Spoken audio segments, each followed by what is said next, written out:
teman-teman udah ngantor hari ini. Top, sip. Baru berapa hari gini? Baru sehari? Baru sehari. Ini hari pertama. Fresh tuh. Insya Allah deh, Oktober pada beres semua deh. Asik ya, Mak, kantornya, Mak? Hah? Enak ya? Banget. Mau ngantor sini? Hah? Mau. Ntar papa cariin posisi. Hah? Iyalah, biar berasa punya kantor lah. Ini konsepnya konsep go-walk. Bagus deh.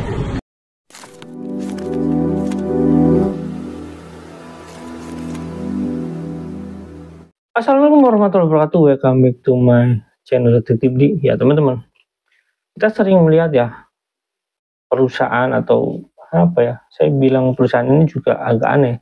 Intinya adalah bisnis MLM gitu ya. Bisnis MLM itu seringkali orang menyebutnya itu sebuah perusahaan MLM gitu. Padahal ya apa ya, bisnis tipu-tipu berkedok perusahaan gitu ya. Ini banyak ya, saya nggak ngomongin perusahaan yang memang benar-benar, walaupun ada gitu ya MLM yang benar gitu ya, tapi rata-rata itu kalau yang disebut MLM itu ya ujung-ujungnya tipu-tipu. Jadi usaha tipu-tipu berlabel bisnis gitu ya. Nah, kalau kita ngomongin PayTrend, itu tidak lepas daripada pencitraan, terus membuat kelompok sosial, terus menyerang kelompok sosial lain, itu terus juga apa ya, ini lebih parah lagi sebenarnya. Yang lain tidak menggunakan syariah, ini lebih parah lagi ya, berjualan agama gitu atas nama berjualan MLM ini dengan atas nama agama ya, karena mereka sering melebeli ya, PayTrend ini adalah MLM syariah. Nggak ada hukumnya MLM syariah, itu tidak ada. Kalian teman-teman siapapun lah cari silakan, ada nggak sih syariah MLM ini dihukumi syariah? Tidak ada teman-teman. Tidak ada perdagangan yang menggunakan MLM ini atau menggunakan jaringan ini riwayatnya gitu disebut syariah, nggak ada. Nah, kalau kita udah ngomongin tadi pembenturan sosial gitu, terus artinya dalam ini mereka sering sekali berkutat dalam soal masalah agama, terus sosial, politik, sosial budaya dan lain-lain, sehingga mereka itu punya klaster tersendiri. Contoh misalkan kayak gini. Yusuf Mansur dalam pidatonya itu sering mengatakan bahwasanya karena ini bisnis MLM, jangan sampai orang-orang di luar sana atau bahkan klan tertentu atau ya maaf, dalam ini ras tertentu itu menguasai menguasai ekonomi Islam gitu. Itu lebih seperti itu. Jadi kayak pembenturan sosial gitu. Nah, ini juga salah satu yang sering sekali digunakan adalah soal pencitraan dia. Bagaimana orang-orang MLM ini sering mengklaim gitu ya, di tempat-tempat tertentu, di negara tertentu sudah buka cabang, terus di wilayah tertentu sudah buka cabang, terus bahkan di kota besar itu udah buka cabang seperti itu, dan itu sering dipamerkan. Itu salah satu contohnya. Terus keduanya mobil, misalkan reward mobil, reward ini, reward itulah, yang kadang-kadang cuma nyewa di showroom gitu ya, cari sekian juta gitu ya, misalkan kayak itu cuma sehari aja untuk pamer, atau 2 hari atau seminggu gitu untuk pamer ya, untuk pamer ke tetangga. Dan itu hal yang wajar dan mereka ketahui, bahkan korbannya pun kadang-kadang mereka tahu, tapi mereka ingin merasakan sensasi itu gitu, merasakan sensasi apa ya, ditipu orang gitu ya, atau menipu orang gitu. Jadi saya nggak tahu, mereka sadar, mereka ikut-ikutan, mereka nggak percaya, tapi kadang-kadang mereka tetap ikut gitu ya. Dan akhirnya karena itu sudah timbul, mereka juga ikut-ikut bikin sensasi, misalkan mereka rental mobil gitu kayak gitu. Dan itu udah menjadi citra mereka. Nah, berikut ini adalah sebuah kantor-kantor yang diklaim sama Yusuf Mansur, yang mungkin cuma satu yang benar, yang benar-benar itu milik ya PayTrend. Dan akhirnya juga kantor itu pun yang diklaim itu milik PayTrend itu pun akhirnya dijual dengan alasan itu untuk membayar karyawan yang akhirnya juga nggak dibayar dengan penuh gitu ya, katanya cuma dicicil sekali. Itu faktanya seperti itu. Jadi kalau teman-teman lihat sebuah bisnis MLM, ini bisnis apa, tipu-tipu MLM kayak gitu, teman-teman harus lihat benar-benar siapa pendirinya, bukan cuma kantornya, siapa pendirinya, terus ketebalan uangnya berapa, ini bahasa bayinya seperti itu ya, ketebalan uangnya berapa, terus jaringannya bagaimana, artinya jaringannya itu hubungan orang ini atau hubungan perusahaan ini dengan perusahaan yang lain, hubungan perusahaan ini dengan ya sistem-sistem yang berkembang di keuangan Indonesia misalkan kayak gitu. Apakah MLM ini benar-benar direstui, disetujui atau disahkan oleh lembaga-lembaga tertentu. Nah, untuk PayTrend ini kan udah jelas dari awal sudah bermasalah. Dan izin yang keluar atas PayTrend itu bukan lagi izin MLM, teman-teman, itu izin e-money. Mereka merubah strategi untuk mendapatkan izin, yang mengklaim akhirnya mereka bikin MLM lagi, Traninet. Nah, oke, terlepas dari itu semua, intinya adalah pola-pola yang dibangun sama Yusuf Mansur dan kawan-kawan ini, ya memang pola-pola PayTrend MLM ini, ya seperti itulah kurang lebih. Jadi ketika PayTrend ini hancur, menurut saya gini, tidak ada sebuah perusahaan yang tidak tahu perusahaan MLM ini akan hancur. Atau tidak ada seorang pendiri atau owner ini yang tidak tahu bahwasanya perusahaan ini atau yang disebut PT ini bakal hancur. Mereka semua tahu. Dan mereka, gambling mereka semua tahu bakal itu akan terjadi. Nah, termasuk Yusuf Mansur ini. Ya, kenapa? Karena dia itu awal mula membuat MLM PayTrend ini dengan seseorang ya pendiri MLM juga, yang pada saat itu juga kondisinya juga mungkin sedang turun gitu, karena dia sempat tenar waktu masih muda. Dan jadi kalau ngomongin seperti itu, Yusuf Mansur atau misalkan yang lainnya, yang cuma PayTrend, adalah orang yang tahu bahwasanya bisnisnya akan hancur gitu ya, dan akan menimbulkan banyak sekali korban. Jadi kalau Yusuf Mansur bersilat lidah dan hal lain gitu ya, terus PayTrend ini punya izinnya e-money, tapi kalau PayTrend MLM-nya udah dipastikan hancur. Nah, begitu teman-teman. Tapi ya teman-teman sebagai referensi, lihatlah bagaimana orang-orang di sekitar Yusuf Mansur, orang-orang yang ya mungkin tahu mau dibodohi atau tidak tahu mau dibodohi, dan akhirnya dia ikut membodohi orang lain. Karena timbullah klaim-klaim punya kantor di luar negeri, punya kantor di sini, punya kantor di sana, bikin jaringan kayak gitu, dan akhirnya korbannya banyak sekali gitu ya. Cuma karena kadang mereka malu, jadi mereka nggak ungkapkan gitu ya. Yang pasti adalah korbannya sangat banyak. Dan mereka kalau sadar dan berani, mereka suatu saat pasti akan bilang sama minimal gitu sama anak-anaknya, keluarganya atau istrinya, untuk tidak lagi ikut MLM. Wassalamualaikum warahmatullahi wabarakatuh. Bye. Trend tidak hanya di Indonesia, telah terbentuk hampir 700.000 komunitas yang tersebar di Indonesia dan mancanegara. Kantor perwakilan PayTrend di mancanegara pun sudah dibuka di Hong Kong dan Singapura, serta segera menyusul di negara lainnya untuk meningkatkan pelayanan kepada mitra setempat yang mayoritas sebagai tenaga kerja Indonesia. Bahkan PayTrend sudah mulai diikuti oleh warga negara setempat, walaupun fitur yang tersedia di aplikasi saat ini masih untuk transaksi produk Indonesia, Hong Kong, Malaysia, dan akan terus bertambah.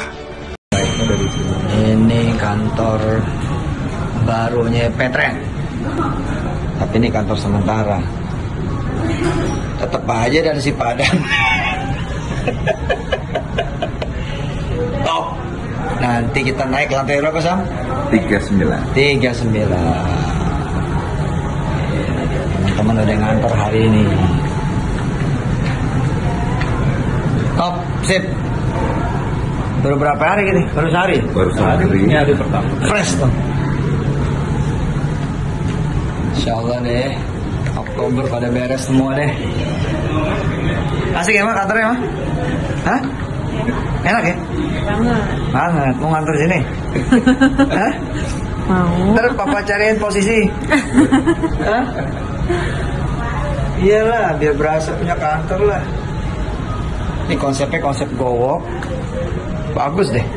Assalamualaikum warahmatullahi wabarakatuh. Alhamdulillah saya pagi ini ada di kantor PayTrend ya, PayTrend di Kota Bandung. Jadi kita bisa melihat kantornya itu, kawan-kawan bisa lihat kantornya ini yang warna orange itu ya. Kita memang brandingnya itu warna orange. Nah itu ada bacaan PayTrend. Itu 4 lantai loh, 4 lantai. Hak milik kita semua. Jadi yang sebelah sini juga ada cabangnya. Ini ada logo PayTrend ya, ada logo PayTrend. Nah di belakangnya itu kantor PayTrend TV. Nah dan ini mobil operasional sebagian diparkir di sana ya, di kantor Paytren yang di depannya itu sebagian tuh yang ada bacaan Tikon juga, semua itu mobil operasional. Dan ini mobil operasional. Jadi seperti itu kawan-kawan. Tips dari saya bahwa membangun bisnis itu harus jelas dulu. Harus jelas kantornya, harus jelas siapa ownernya, harus jelas legalitasnya. Baru kita bisa berjuang di situ. Jangan sampai kantornya aja kita belum tahu, ownernya aja kita nggak tahu, nggak kenal gitu, masih abu-abu, operasionalnya juga masih nggak tahu. Kita harus pastiin dulu kalau mau berjuang bisnis, kita pastiin dulu ke kantornya langsung, datang gimana operasionalnya, legalitasnya resmi atau tidak. Nah baru kita berjuang di bisnis itu. Saya sudah hampir 5 tahun di bisnis ini dan alhamdulillah apa yang saya capai karena saya tahu gitu. Waktu saya memulai dan membangun bisnis ini, saya tahu kantornya, saya main ke kantornya, saya tahu manajemennya. Nah disitulah kawan-kawan bisa berjuang. Jangan sampai masih abu-abu, kita nggak tahu kantornya, kita udah berjuang, akhirnya nanti kawan-kawan bisnisnya tutup, akhirnya kecewa. Dan itu sudah banyak banget dialami kawan-kawan saya. Ya, itu aja pesan saya, mudah-mudahan bisa bermanfaat.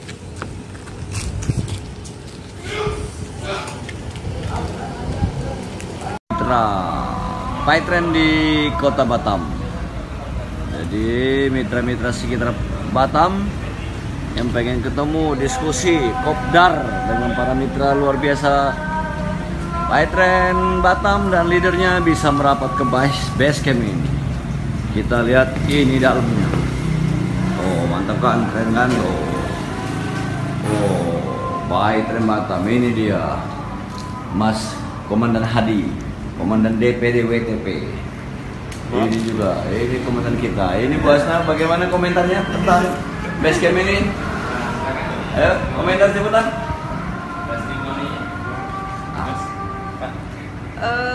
Selamat datang untuk Pak Lili, juga untuk Pak Irfan yang sudah menyempatkan waktunya datang ke kantor Paytren Batam di bawah Korwil Ibu Nur Ofta Suryani. Oke. Ayo.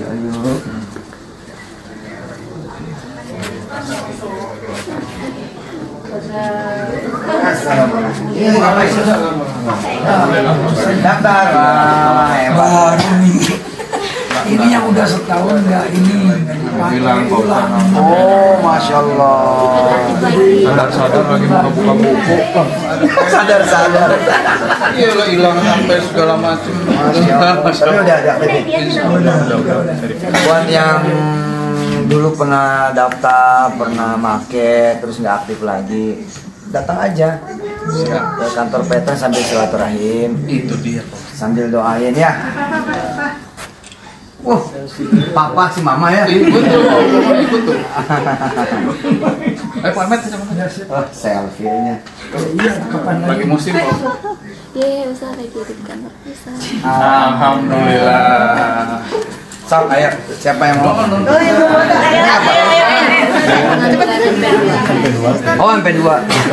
Itu istri, anak harus punya akun tiap-tiap orang. Iya. Ya minimal basic lah. Iya, setiap orang itu istrinya punya akun, suaminya punya akun Paytren, anak-anaknya harus punya akun. Kenapa? Karena tiap hari kan ketemu orang berbeda. Nanti kalau istrinya ketemu orang, masa nunggu suaminya, suaminya ketemu orang, masa nunggu istrinya, orang tuanya ketemu orang, masa nunggu anaknya. Orang merasa cukup satu akun. Betul, itu kalau kasusnya adalah bayar rumah. Tapi kalau setiap orang adalah menjadi promotor, setiap orang adalah menjadi sponsor, setiap orang adalah menjadi Paytrener buat yang lain, maka semua orang harus punya akun masing-masing. Gitu. Temannya juga lain-lain. Bukan satu temannya lain-lain. Bukan satu orang lebih satu akun ya. Satu akun. Satu orang satu akun. Itu bukan satu orang lebih dari satu Kalau akun. satu keluarga ada 5 ya 5 akun. Kalau anak kecil gimana? Oh nggak apa-apa, dari sekarang dia udah punya akun. Oh boleh itu. Lah begini nanti dia nih anak kecil, kan si Mezura nih. Mezura bikinin paket basic buat dia. Nanti belanja keperluan dia, ya pakai akunnya Mezura. Boleh itu orang tuanya ya. Dan keunggulannya apa nanti? Enggak, Pari harus punya dia. Nggak mesti orang tuanya yang dari. Orang lain ngerjain. Satu tanggalan. Gunanya apa nanti? Nanti ada jejak sejarah belanjanya Mejura. Lah anak kecil kan belanja juga. Belanja apa? Pampers, susu, dot. Jadi dia tahu kalau besok melonjak nih, tinggal di print belanjanya dari awal. Sudah bayar. Bayar lo. Dan nanti sekolah dia bayarin pakai akunnya dia. Tuh, bisa. Dan ke depan kan kita semua pembayaran nanti insya Allah. Siapa yang sudah punya suami? Saya. Ya, siapa yang sudah punya istri? Oke, bapak kan suami ya? Ini istri toh? Langsung weh. Ya langsung, jadi dua, jangan sendiri akunnya. Nah gitu ya. Siapa yang tadi punya istri? Alhamdulillah. Yang pakai pattern siapa? Dulu istri dibalikin nanti ke saya. Oh jangan. Saya pakai semua. Pakai semua, sekeluarga. Ya, semua. Saya pakai semua. Sekeluarga. Ya. Iya, saya juga. Punya nenek? Siapa? Nenek? Nenek udah meninggal. Oh. Jadi kan jangan aku. Allahumma gfirlah warhamha wa'afi'afu anha. Amin. Ente sekeluarga? Subhanallah. Keluarga juga? Itu yang benar, keluarga. Serius? Itu kalau semua keluarga itu. Ini maju tadi. Ustaz, doa Ustaz. Apa? Supaya dapat junior sih Ustaz. Amin. Didoain malah jadi yang paling tinggi di pesantren. Amin.